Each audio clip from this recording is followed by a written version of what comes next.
সবাইকে স্বাগত জানাচ্ছি এশিয়ান দেশ সংবাদে। আপনাদের সাথে আছি আমি সৈয়দ মাহিউজ্জামান মুখর। যাচ্ছে পুরো খবরে।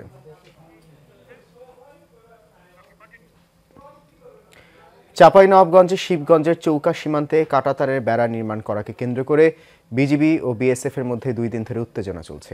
এই নিয়ে সীমান্তে 2 দফা পতাকা বৈঠক অনুষ্ঠিত হলেও কোনো সিদ্ধান্তে আসতে পারেনি দুই দেশের সীমান্তরক্ষী বাহিনী। ফলে উভয় বাহিনী সীমান্তে বর্তমানে সতর্ক অবস্থানে রয়েছে।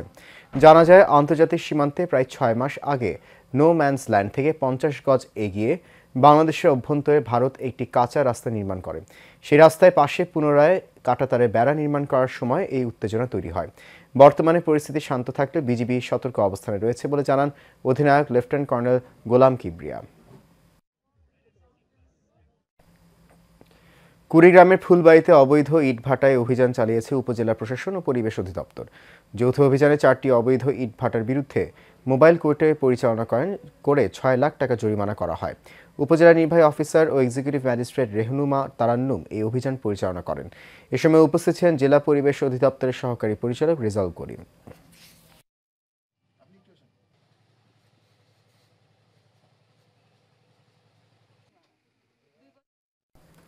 দিনাজপুরে হিলিতে খাদ্যপণ্যে নিষিদ্ধ দ্রব্যের মিশ্রণ, মূল্য তালিকার প্রদর্শন না করা ও মেয়াদ উত্তীর্ণ পণ্য বিক্রির দায়ে 6টি প্রতিষ্ঠানকে 6,500 টাকা জরিমানা করেছে জাতীয় ভোক্তা অধিকার সংরক্ষণ অধিদপ্তর।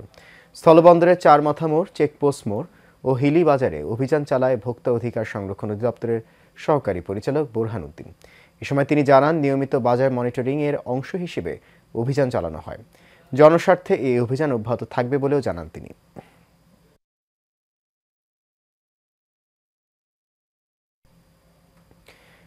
চট্টগ্রামের ফটিকছড়ি থেকে মোহাম্মদ আমান হোসেন নামে এক সাজাপ্রাপ্ত আসামিকে গ্রেপ্তার করেছে র্যাব। অন্যদিকে হাটহাজারী থানায় হেফাজতের করা মামলায় লেলাং ইউপি চেয়ারম্যান সরার উদ্দিন চৌধুরীকে গ্রেপ্তার করেছে পুলিশ। ভূজপুর থানাধীন দাঁতমারার হেয়াকো বাজার এবং নগরীর 2 নম্বর গেট এলাকা থেকে তাদের গ্রেপ্তার করা হয়। পরে আইনি প্রক্রিয়া শেষে সাজাপ্রাপ্ত আসামি আমান হোসেনকে ভূজপুর থানায় এবং লেলাং ইউপি চেয়ারম্যান সরোয়ার উদ্দিন চৌধুরী শাহিনকে হাটহাজারী থানায় হস্তান্তর করা হয়।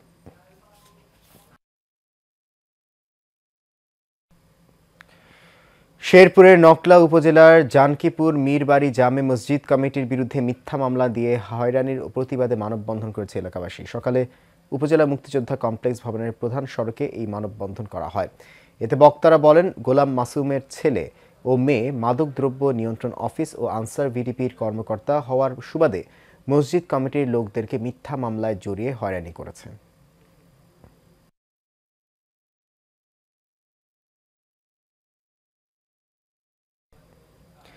নারায়ণগঞ্জের রূপগঞ্জে ভুলতা ইউনিয়নে মাদক কারবারি ও সন্ত্রাসীদের সামাজিকভাবে প্রতিরোধ করার লক্ষ্যে 7 সমাজের মসজিদ কমিটি ও ইমামদের উদ্যোগে মতবিনিময় সভা হয়েছে। উপজেলা ভুলতা ইউনিয়নের পাড়াগাঁও সরকারি প্রাথমিক বিদ্যালয় মাঠে এই মতবিনিময় সভা হয়। এতে সভাপতিত্ব করেন পশ্চিম পাড়া মসজিদের সভাপতি হাবিবুর রহমান। পাড়াগাঁও মধ্যপাড়া জামে মসজিদ কমিটির সাধারণ সম্পাদক সেলিম ভুইয়ার সঞ্চালনায় এতে বক্তব্য রাখেন পাড়াগাঁও পূর্বপাড়া জামে মসজিদের সহসভাপতি সেকান্দার আলী সহ অনেকে।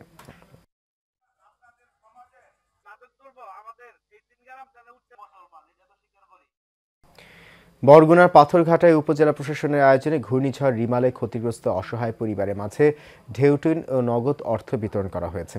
উপজেলা পরিষদ চত্বরে ইউএনও রকুনুজ্জামান খানের সভাপতিত্বে এসব বিতরণ করা হয়। এতে প্রধান অতিথি ছিলেন বিএনপির কেন্দ্রীয় কার্যনির্বাহী কমিটির সহসভাপতি ও সাবেক এমপি নুরুল ইসলাম মনি। বিশেষ অতিথি ছিলেন জেলা ছাত্রদলের সভাপতি মাহফুজুর রহমান, পাথরঘাটা উপজেলা বিএনপির আহ্বায়ক ফারুক হোসেন চৌধুরী সহ অনেকে।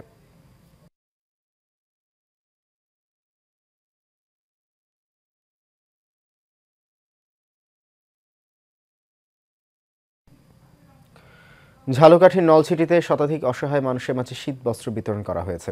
বেসরকারি সংস্থা কমিউনিটি ডেভেলপমেন্ট সেন্টারের উদ্যোগে এর আয়োজন করা হয়।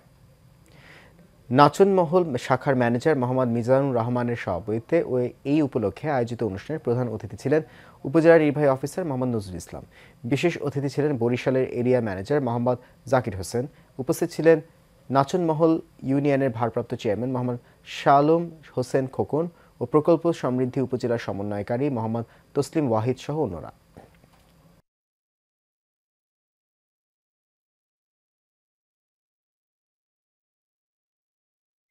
ঢাকার ধামরাইয়ে ৫০০ বছরের বানর প্রায় বিলুপ্তির পথে। একসময় এই উপজেলা বানরের অভয়ারণ্য হিসেবে পরিচিতি থাকলেও বর্তমানে খাদ্য সংকটে কমে যাচ্ছে বানর। খাবার না পেয়ে মানুষের বাড়িতে হানা দিচ্ছে বানর। দর্শনার্থীদের হাতে কিছু দেখলেই ছুটে আসে খাবার খেতে। স্থানীয়রা জানায়, পাঠানতলা, মোকামতলা, মাধববাড়ি, বরাতনগরে ও উপজেলা চত্বরে বানর সবচেয়ে বেশি দেখা যায়। তবে খাবার সংকটে বানর কমে যাচ্ছে। উপজেলা প্রাণী সম্পদ কর্মকর্তা ডাক্তার মিজানুর রহমান বলেন, বানর সংরক্ষণে কাজ করছেন তারা।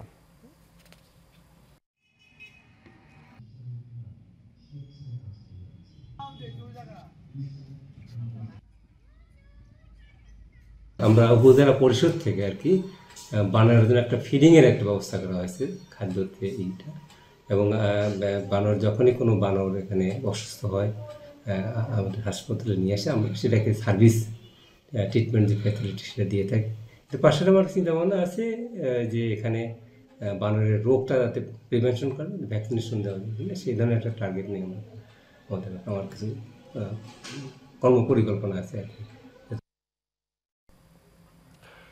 বগুড়ার শাহজাহানপুরে খড়না ইউনিয়ন বিএনপির সাধারণ সম্পাদক আব্দুল হাই রনি ও সাবেক সভাপতি ফজলুল হক উজ্জ্বল সহ নেতাকর্মীদের বিরুদ্ধে নানা অভিযোগ এনে মানববন্ধন ও বিক্ষোভ করেছে এলাকাবাসী। এলাকাবাসীর অভিযোগ, উপজেলার দাড়িগাছা ইসলামিয়া উচ্চ বিদ্যালয়ের সভাপতি ও সদস্য হওয়ার জন্য তারা মাইক্রোবাস ও মোটরসাইকেলে লোকজন নিয়ে প্রধান শিক্ষককে তুলে নিয়ে যায় এবং চিঠিতে উজ্জ্বল এবং রনির নাম অন্তর্ভুক্ত করে জোরপূর্বক প্রধান শিক্ষকের স্বাক্ষর নিয়ে ম্যানেজিং কমিটি গঠন করে।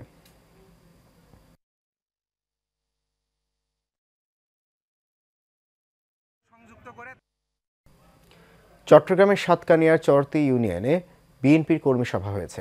ইউনিয়ন বিএনপির সভাপতি মোহাম্মদ শফি সভাপতিত্বে এবং লোকমান হাকিম মুক্তার সঞ্চালনায় এতে প্রধান অতিথি ছিলেন চেয়ারম্যান মুজিবুর রহমান। বিশেষ অতিথি ছিলেন সাতকানিয়া পৌর বিএনপির সাবেক সভাপতি রফিকুল আলম, জেলা যুব দলের সিনিয়র যুগ্ম সাধারণ সম্পাদক মোজাম্মেল হক সহ অন্যান্যরা।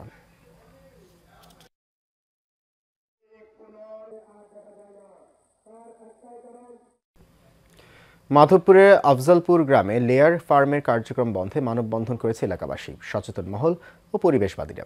মানববন্ধনের বক্তারা বলেন, আফজালপুর গ্রামে একটি ফসলি জমিতে 2টি মেঘা লেয়ার ফার্ম পরিবেশ অধিদপ্তরের ছাড়পত্র এবং প্রাণী সম্পদ অধিদপ্তরের অনুমোদন ব্যতীত পরিচালনা করে আসছে। এ ব্যাপারে স্থানীয় এলাকাবাসীর পক্ষে মোহাম্মদ আব্বাস মিয়া বাদী হয়ে বিভিন্ন দপ্তরে লিখিত অভিযোগ করেও মিলছে না কোনো সুফল। তাই ফার্মের কার্যক্রমের বন্ধের দাবি তাদের।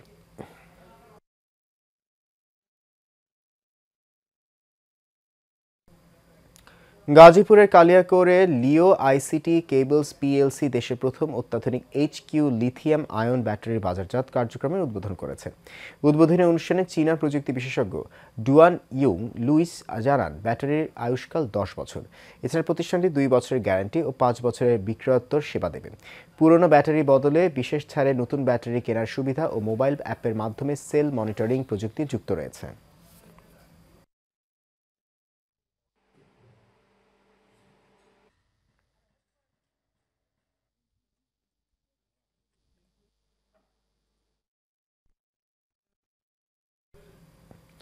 কুমিল্লা সদর দক্ষিণ উপজেলার কৃষ্ণপুরে মারধর করে ভয় দেখিয়ে বাড়ি থেকে বের করে দেওয়ার চেষ্টার অভিযোগ উঠেছে। দুপুরে উপজেলার কৃষ্ণপুরে ভুক্তভোগী রেজাউর রহমান সংবাদ সম্মেলনে এমন অভিযোগ করেন।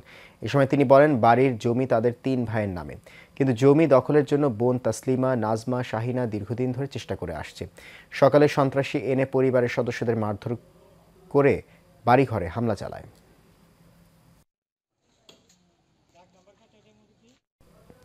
চট্টগ্রামে আরাফাত রহমান কোকোর স্মরণে ফুটবল খেলার আয়োজন করা হয়েছে।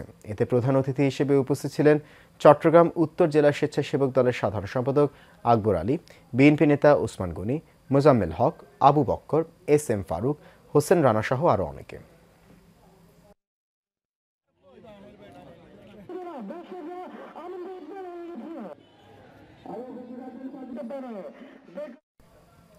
রংপুরে তীব্র শীতে কনকনে ঠান্ডায় জবুথবু অবস্থা রংপুর অঞ্চলের মানুষের, সেই সাথে তাপমাত্রা ওঠানামা করায় বাড়ছে শীতজনিত রোগীদের সংখ্যা।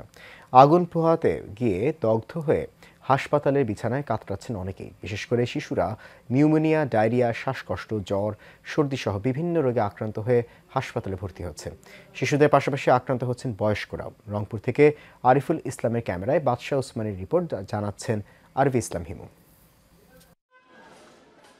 রংপুর মেডিকেল কলেজ হাসপাতালে বেড়েছে শীতজনিত রোগীর সংখ্যা, বিশেষ করে কোল্ড ডায়রিয়া, নিউমোনিয়া, সর্দি জ্বর, অ্যাজমা, শ্বাসকষ্ট সহ নানা রোগে আক্রান্ত হয়ে বাড়ছে শিশু রোগীর সংখ্যা। উত্তরাঞ্চলের ৮ জেলা থেকে আসা শিশু এবং বৃদ্ধরা হাসপাতালে ভর্তি হচ্ছেন। নার্স ডাক্তারের সেবা ঠিক থাকলেও সরকারি ওষুধ না দিয়ে স্লিপ ধরিয়ে দিচ্ছেন রোগীর স্বজনদের হাতে, তাই ওষুধ কিনে আনতে হচ্ছে বাহির থেকে। মানে একটা সিরিজ পর্যন্ত আমাদের সব কিনতে হয়, কিন্তু তারপরেও এখানে ডাক্তাররা আসে, সিস্টাররা আসে, বেশ আছে, মোটামুটি পরিবেশ ভালোই আছে। ট্রিটমেন্ট তো আমরা তো ওই যে বাইরে থাকি নিচ্ছি, ইনজেকশনগুলো লিখিয়ে দিচ্ছে, এগুলো আমরা ফুরাচ্ছি। এছাড়া প্রতিটি শয্যায় একাধিক শিশু চিকিৎসা নিচ্ছেন। হাসপাতালে সিট না পেয়ে মেঝেতে রাখা হয়েছে অনেককে। অনেকে আবার সন্তানের চিকিৎসা নিয়ে উদ্বিগ্ন হয়ে ওয়ার্ডের বাইরে ঘোরাঘুরি করছেন। ডাক্তারও প্রতিদিন দেখে, নার্সরা ডাকার সাথে আসে, ওষুধপাতি দিয়ে যায়। এখন রোগী মোটামুটি সুস্থ, চিকিৎসা সেবা ভালো পাচ্ছে। রিলিজ দেওয়ার একদিন আগে আমার বাচ্চা আবার কলেরা ডায়রিয়া শুরু হয়েছে। এদিকে শীতজনিত রোগীর সংখ্যা খুব বেশি একটা নেই, তবে যেগুলো আছে ডাক্তার নার্সদের সঠিক চিকিৎসা নিয়ে ভালো হয়ে বাড়ি ফিরছেন বলে জানান হাসপাতাল পরিচালক। নিউমোনিয়া, ব্রঙ্কিওলাইটিস বা ইদানিং আমরা ডায়রিয়ার প্রাদুর্ভাব দেখছি, এই রোগীর পরিমাণ বেশি এবং চিকিৎসক এবং অন্যান্য যে আমাদের স্টাফরা আছেন, নার্সরা আছেন এবং আরও স্টাফরা আছেন, সবাই চিকিৎসা দিচ্ছেন। যেহেতু শীত এখন বেড়েছে, তাই রোগী আসার সাথে সাথে যাতে আমরা শীতের জন্য কম্বল এবং তাদের জন্য ম্যাট্রেসের ব্যবস্থা করতে পারি, সেটা ইনশিওর করেছি। শীতের কারণে ঠান্ডাজনিত রোগীর সংখ্যা দিন দিন বৃদ্ধি পাচ্ছে, তাই সচেতনতা বাড়ানোর তাগিদ সচেতন মহলের। আরভি ইসলাম হিমু, এশিয়ান টেলিভিশন। নরসিংদীতে ৭ দফা দাবি সম্বলিত জুলাই ঘোষণাপত্র প্রকাশের দাবি এবং জনমত গঠনে লিফলেট বিতরণ করেছেন বৈষম্য বিরোধী আন্দোলনের সমন্বয়ক সার্জিস আলম। বৈষম্য বিরোধী ছাত্র আন্দোলন ও জাতীয় নাগরিক কমিটির আয়োজনে নরসিংদী ও শিবপুরের শিক্ষার্থী অংশ নেয় কর্মসূচিতে।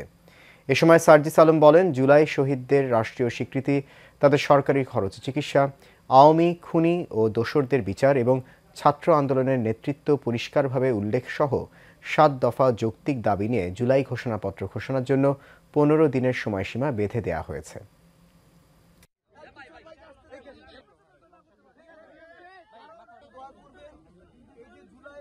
জুলাই অভ্যুত্থানের শহীদদের রাষ্ট্রীয় স্বীকৃতি এবং দ্রুততম সময়ের মধ্যে আহতদের বিনামূল্যে রাষ্ট্রীয়ভাবে সুচিকিৎসা প্রদানের প্রতিশ্রুতি স্পষ্ট করতে হবে।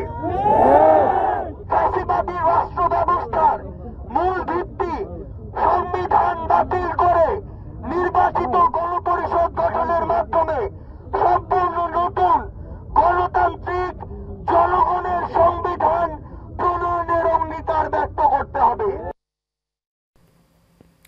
এশিয়ান দেশ সংবাদ এই পর্যন্তই। আমাদের পরবর্তী সংবাদ সন্ধ্যা ৬টায় দেখার আমন্ত্রণ রইল। ধন্যবাদ সাথে থাকার জন্য।